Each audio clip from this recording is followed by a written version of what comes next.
I'd really appreciate it if we could cut to the title sequence now. All right, you've got it, pal. Welcome to the review. Today I'm counting down 10 short-lived cartoons from 1995. Leave a comment below with which ones you remember and which ones deserved a little bit more love. Number 10, Action Man. Who am I? Diagnosis: amnesia.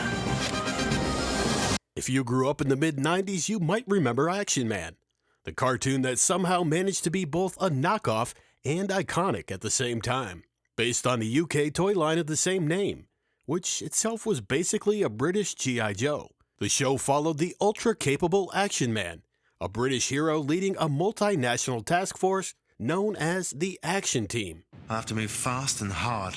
All right, team. Let's get extreme. Their mission? Stopping the wonderfully over-the-top villain Dr. X and his army of skullmen from taking over the world. X here. Marvelous job of acting. You should consider a career in television. One thing that made the show stand out was the live-action segments that bookended each episode, filmed right at Universal Studios. Produced by Deke, the series hit syndication on September 23, 1995, and ran for 26 episodes. Naturally, the cartoon came with a fresh wave of toys. Despite being a British hero, Action Man wasn't allowed to air on terrestrial UK TV. Thanks to the broadcasting laws, you could make toys based on shows, but you couldn't air shows based on toys. So the UK got the merch, but not the cartoon. The ultimate plot twist. Number 9, The Adventures of Hyperman.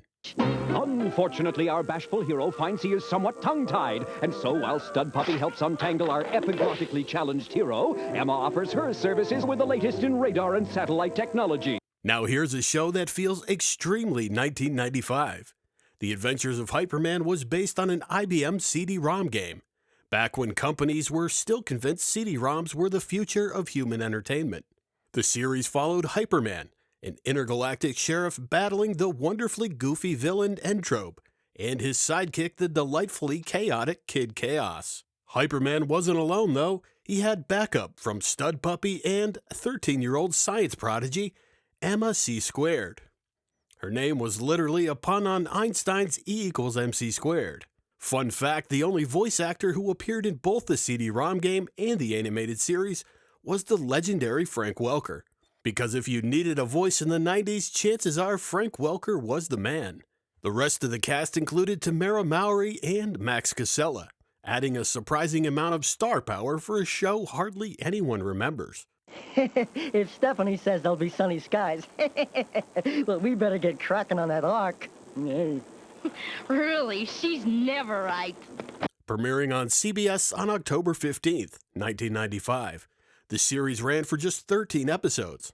Unfortunately, The Adventures of Hyperman suffered from 2 fatal flaws: almost zero promotion, and a toy line so underwhelming that the highlight was a watch. Not a cool transforming watch, just a watch. With that kind of support, the show quietly slipped into obscurity, becoming one of those "wait, did I dream this?" cartoons of the mid-90s. Number 8, Darkstalkers. Monstrous, awesome contenders with bizarre fighting powers. Immortal creatures locked in battle to decide the fate of the world. It's enough to make your blood run cold. Darkstalkers should have been an easy win. It was loosely based on Capcom's stylish monster-filled fighting game, Darkstalkers: The Night Warriors, but with all the violence, attitude, and horny energy scrubbed out to make it safe for Saturday morning TV. Instead of focusing on the game's iconic over-the-top monster brawls, the cartoon centers on a modern-day descendant of Merlin. I gotta go to school. My mom gets mad if she finds strange cat women in my room. So could you just go? Helping a team of good monsters stop an alien overlord who's using evil Darkstalkers to conquer Earth.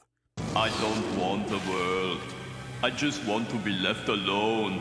The show entered syndication on September 30th and lasted only 13 episodes, but expectations were weirdly high. Capcom's own director of licensing hyped it up, saying they were confident Darkstalkers would be a big hit with kids everywhere. Unfortunately, fans of the game reacted like someone served them cold French fries. Many consider this the worst video game cartoon in history, complaining that the plot made no sense, the animation looked a bargain basement, and the dialogue sounded like it was written during a fire drill. Now, swear to serve me. We swear. Darkstalkers had amazing characters to work with, vampires, werewolves, mummies, but instead of leaning into the cool stuff, the show became a prime example of how to take a stylish, mature game and turn it into a Saturday morning flop. Number 7, Dumb and Dumber.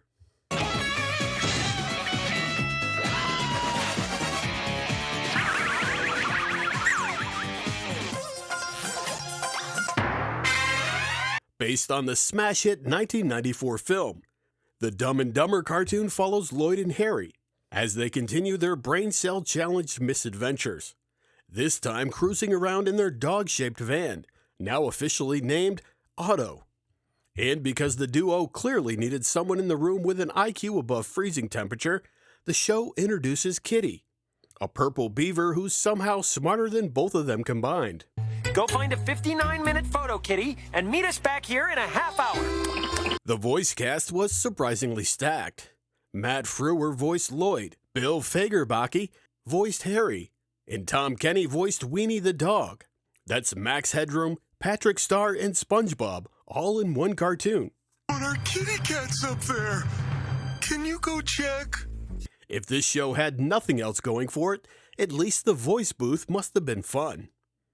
Produced by Hanna-Barbera alongside New Line Television, this was actually the final Hanna-Barbera show to debut on ABC, and one of the last Saturday morning cartoons on the network before Disney took over the entire block. It's a strange little milestone for such a strange little series. Unfortunately, the show only lasted 13 episodes and is widely considered the weakest of the 3 Jim Carrey movies turned into cartoons in 1995. Coming in well behind Ace Ventura and The Mask. Number 6, Santo Bugito.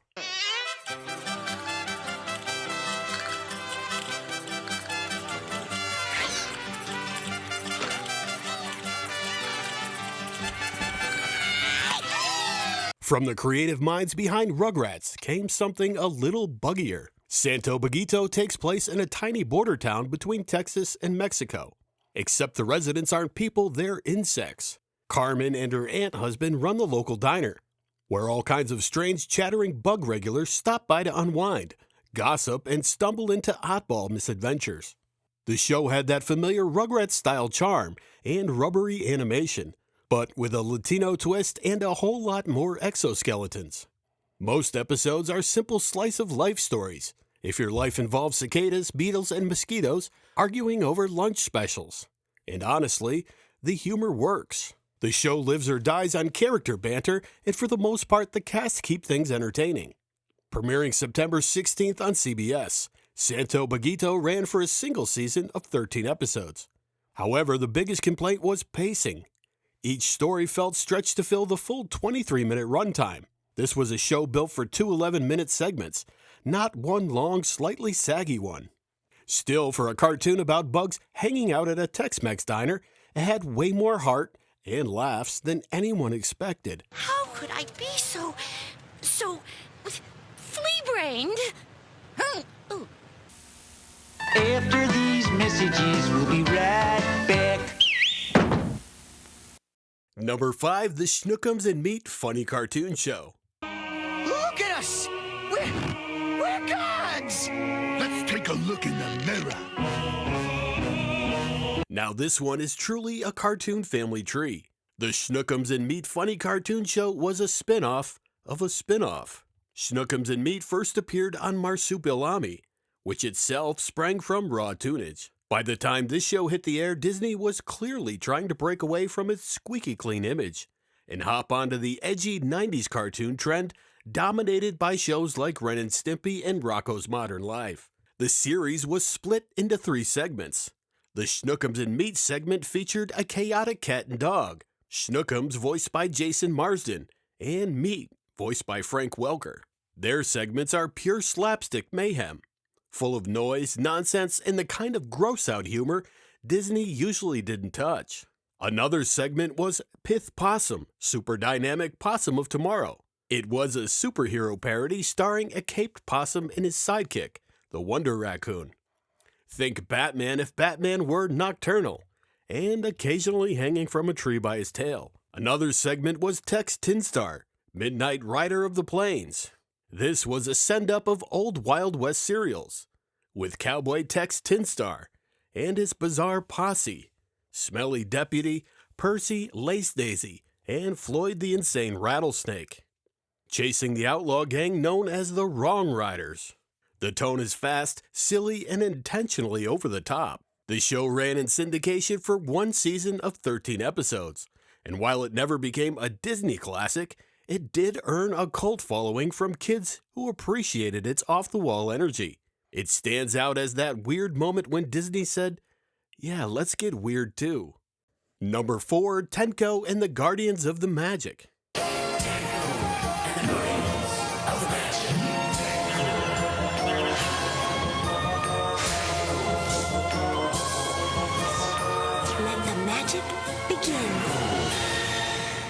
Here's one of the more unique entries from 1995.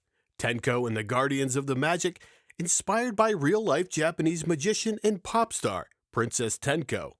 Instead of the usual toy-first cartoon later trend of the era, this show was built around a performer with an established stage persona, making it feel a little different right from the start. The series follows Princess Tenko as she inherits a school of magic and leads her students against two former pupils turned villains, the evil twins Jaina and Jason.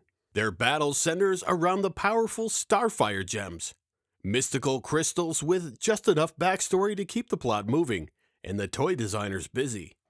Released for syndication on September 11th of 1995, the show ran for a single 13-episode season. What really set Tenko apart were the live-action segments at the end of each episode. Princess Tenko herself would pop up to perform a quick illusion or host a teach-a-trick, where kids could learn a simple magic trick to impress their friends. It was part cartoon, part magic show, and part 90s time capsule. Despite the creative premise, the series never found much of an audience and disappeared after its lone season. But fans who remember it usually bring up those live-action magic tricks first. That was Tenko's real sparkle. Number 3, Ultraforce.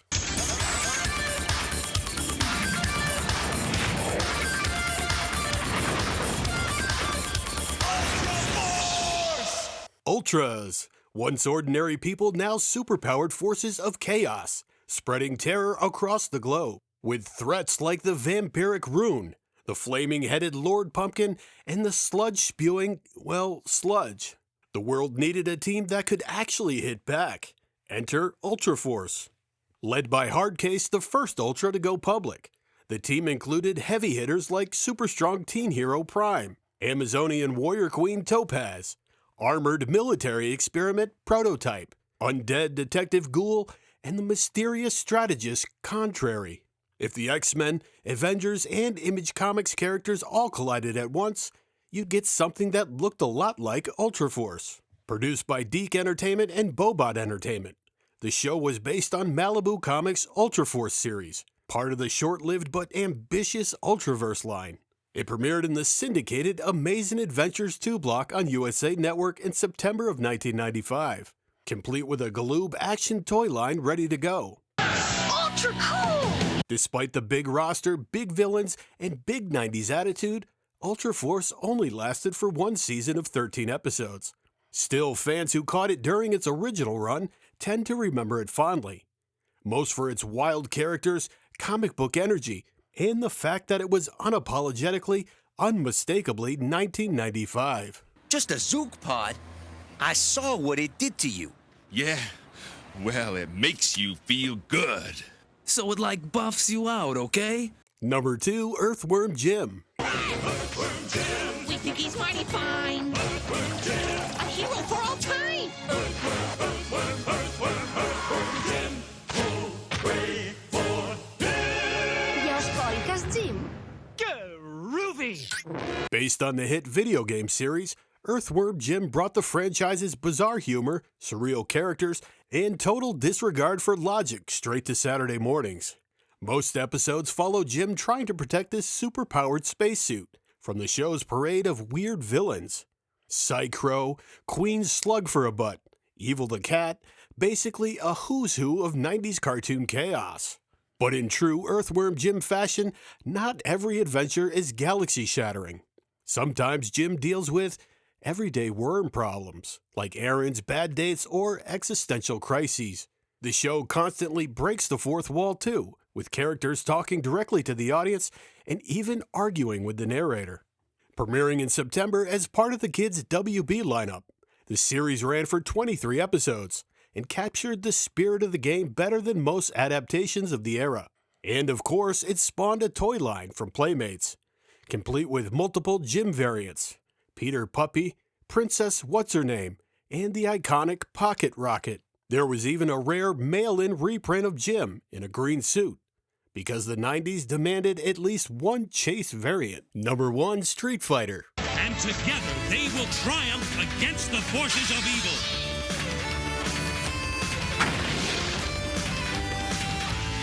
Street Fighter!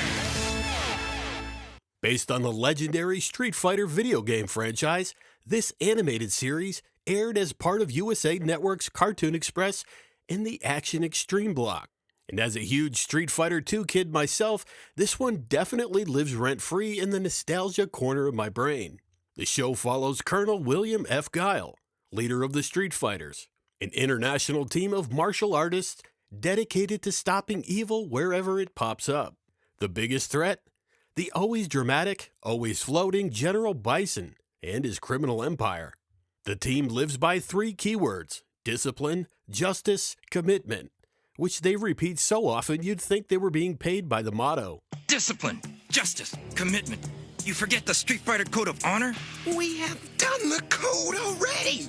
Even though it lasted 2 seasons, Street Fighter didn't exactly win critics over. The animation has been described as sub-Captain Planet. The stories were repetitive and the dialogue, well, let's just say it makes the 1994 live-action movie look like Shakespeare. I'm thirsty. Thankfully, the franchise would redeem itself with several much better anime adaptations in the years that followed. But for fans who grew up with it, Street Fighter the cartoon is one of those so bad it's good Saturday morning relics. Cheesy, loud, unintentionally hilarious, and absolutely unforgettable. As always, thanks for watching, and if you've enjoyed this video, please subscribe for more videos just like this.